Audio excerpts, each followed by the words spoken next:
17-year-old Lindsay Stoffen loved to play tennis, softball, and run, until last October when a rare disorder paralyzed her legs and left her in a wheelchair. But in late April, after becoming an inpatient at Marion Joy Rehabilitation Hospital in Chicago, the teen climbed into a specially designed exoskeleton, which supported her body and moved her legs. I was like, dang, I want to be a robot. And then I was like scared at first. I was like, am I going to like it? Is it going to be okay?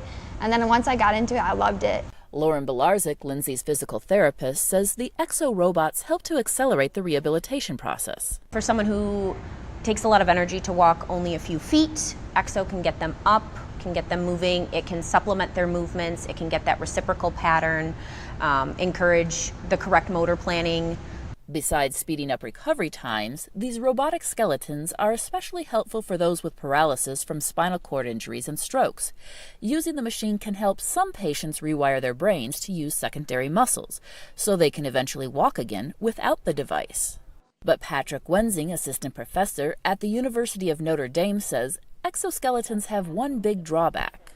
While existing exoskeletons are very powerful, right now they don't understand what the user wants to do.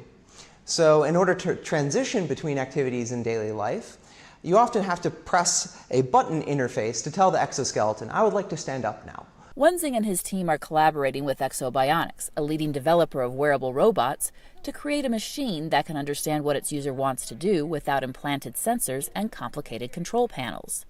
The new 3-year project, funded by the National Science Foundation's Robotic Initiative, hopes to achieve a more fluid, intuitive system.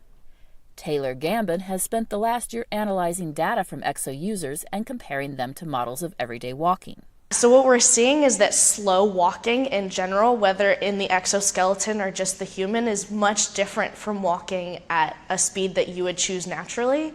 Later this year, the team will travel to Exobionics' California headquarters, where they will work directly with exoskeletons to design a program that interacts with users of various disabilities, so that more people like Lindsay Stoffen can get back on their feet again.